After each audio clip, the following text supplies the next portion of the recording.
Assalamualaikum and good evening, sir. Today we'll be presenting about our problem-based task presentation, information security management. So first of all, these are our teammates. My name is Amrul Kisbin Halib. My message number is 25DT22F1122, and my teammate is Esopatan Rao Anak Lelaki Anandan. His message number is 25DT22F1064. So this is our content table. And the first question is the purpose of risk management plan. So what is risk management plan? Risk management plan is a primary objective to identify and evaluate risk and vulnerabilities associated with data security incidents. This is a fail-safe of in case a accident happen. So the process of it is, first of all, is risk identification.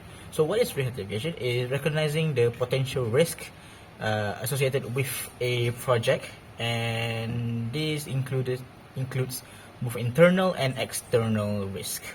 The second one is risk assessment. In this one, we are prioritizing and evaluating the probability of each risk. And risk mitigation planning, number 3, is formulating strategies and action plans to address site risk. Number 4 would be risk monitoring and control. In this part, we will be implementing mechanisms to monitor the status of the identified risk through project life cycles, you can say, or regularly review and update risk register to reflect the changes in risk exposure depending on how the company will address said issues. So finally, for number 5 would be communication and reporting. This is sharing information about the management plan with project stakeholders, which includes sponsors and etc. This is to make sure if it does happen, each site knows what to do. Risk identification is about identifying the sort of risk that comes with the types of risk rather. So what is data breach risk? It's identifying the risk of unauthorized access to the personal information of whether it's employees or customers. And then there are third-party risk, which is associated with third-party IT services providers. And then there's compliance risk, which evaluate the risk of non-compliance data protection regulations, such as the PDPA or other relevant laws. And then there are reputation risk. This is to assess the risk of the image of that company or the image of the group in particular. For financial risk is to evaluate the loss of this happening. Each time an incident like this happen, it will incur a loss in multiple ways. And then the last one is operational risk. This arises from it disrupting our operations, whether it's our database or other hardware that we have in the company itself. In 1.4, we have risk analysis or evaluating the risk. So in this one, we have this one is risk analysis, which we evaluate the risk itself. This one is closely connected to 1.3, which was risk identification, where we identify what type of risk, and this is where we evaluate the risk itself. As I've said earlier, for example, data breach risk, which is identifying the threat of unauthorized access and how dangerous it is to our company or the company. And this is where we evaluate the risk itself and determine whether or not it is crucial on how we fight against it. Planning. Okay, risk response planning is something that a company or an individual who owns a IT sector often advised to do so. Why do they been advised to do this? Is because that this enables the particular individual or the company to plan in advance to help their sector in order to overcome any IT related problems. So we have let's go to one of the points. And number one is avoid. Enhance third-party IT service provider contracts to ensure robust data security measures are enforced. Implement rigorous vendor management practices to select trustworthy third-party service providers. This is actually crucial because in this day, in the line of the IT work, there are third-party services included. In most of the time. So these third-party services sometimes come out clean. They don't have any viruses or malware and etc. But most of the time they do have issues like this. So a rigorous vendor management practice will be able the person or the company to identify a trustworthy third-party service. And next is to evaluate the feasibility of bringing critical IT services in-house to maintain direct control over data security. The second point is mitigate. Okay, fortify cybersecurity measures including encryption, firewalls, intrusion detection systems, and regular security audits. This happens to be the one of the basic things that a company or a person who's involved in the IT sector to go on. Then we have quite comprehensive employee training. This is actually pretty crucial. Provide comprehensive employee training to promote cybersecurity best practices and emphasize the importance of protecting sensitive data.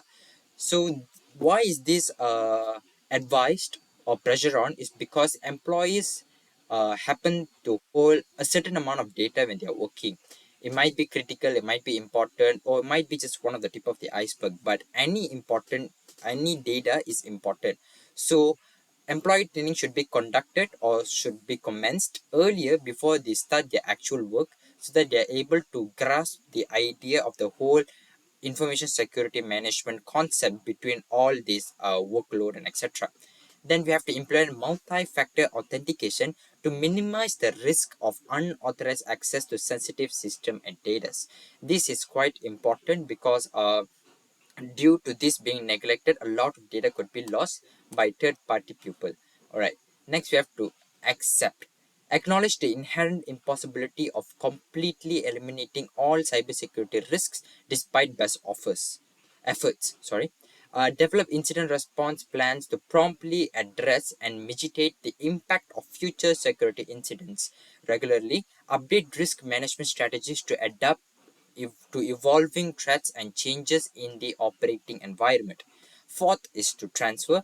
When it comes to transfer, it means that to acquire cyber insurance policies to shift the financial risk associated with the data breaches to the insurance providers. So we have a financial backup just in case.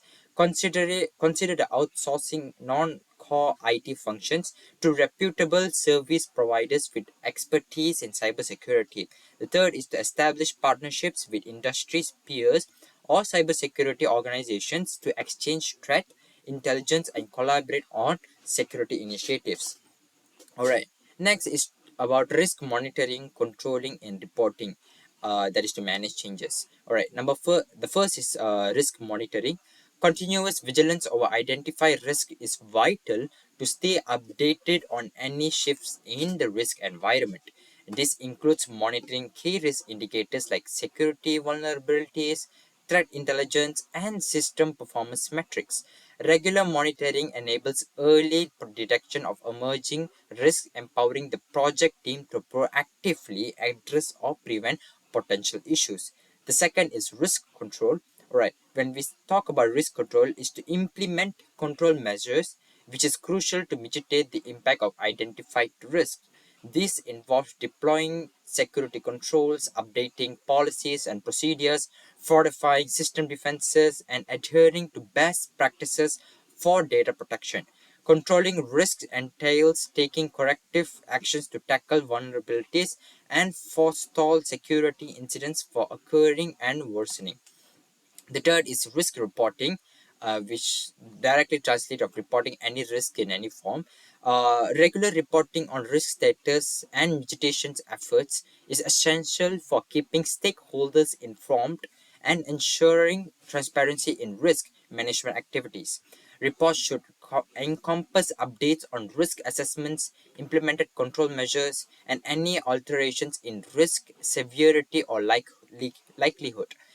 Clear and concise communication is pivotal for facilitating well-informed decisions making and upholding stakeholders' trust in the organization's risk management capabilities. All right, the fourth is change management. Efficiently managing changes is critical for adapting to evolving risks and maintaining effectiveness of risk management strategies. This involves establishing change management process to evaluate the impact of changes on existing risk controls, update risk assessments as needed, and deploy new control measures to address emerging threats. Change management guarantees that risk management endeavors remain aligned with organizational objectives and regulatory mandates. All right, the next is management plan approval. All right, so this is how basically a more detailed example on how to give an approval for a risk management plan.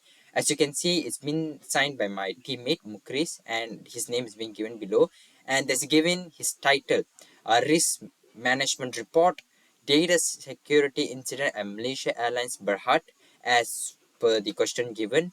And the role is the project manager. So this is basically how an approval should be given for a risk management plan. And all right, we move on to the second question. Drafting policies and standards. Functional area, IT information technology, policies and standards. Right. The first point is information security policy.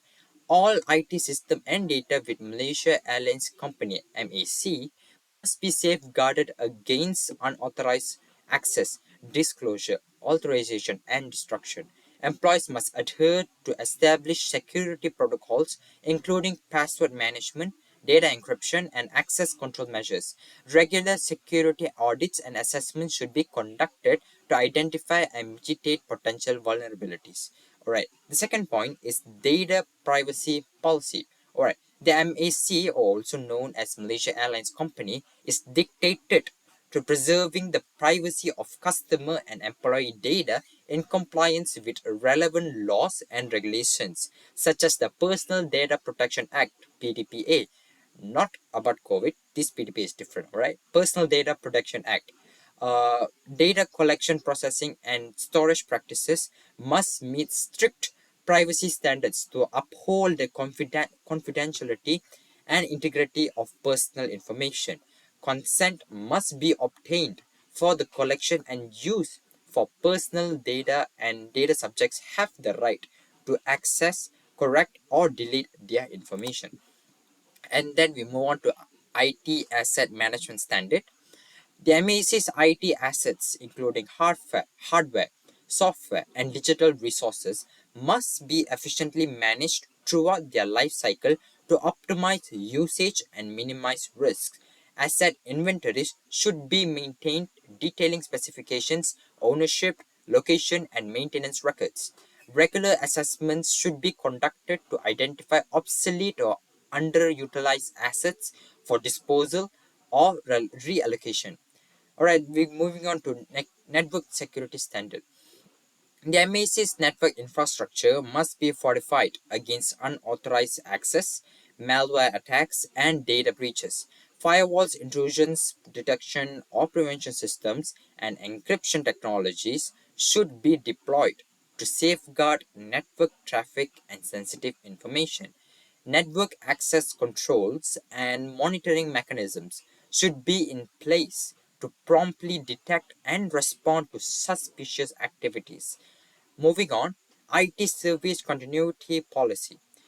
MEC must establish and uphold robust IT service continuity plans to ensure the availability and resilience of critical systems and services during disruptions or disasters. Continuity plans should encompass procedures for data backup, disaster recovery, system redundancy, and business continuity management.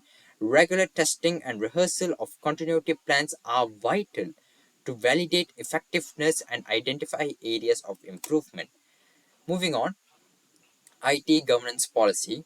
MAC's IT governance framework endeavors to align IT activities with business objectives, manage IT related risks, and ensure compliance with regulatory requirements. Clear routes, responsibilities, and decision-making processes should be defined within the IT governance structure to promote accountability and transparency. Regular reviews and audits of IT governance practices should be conducted to assess performance and compliance. User access management policy. Alright, so the MAC must implement robust user access controls to ensure the authorized individuals have appropriate access to IT systems and data, while unauthorized access is prevented.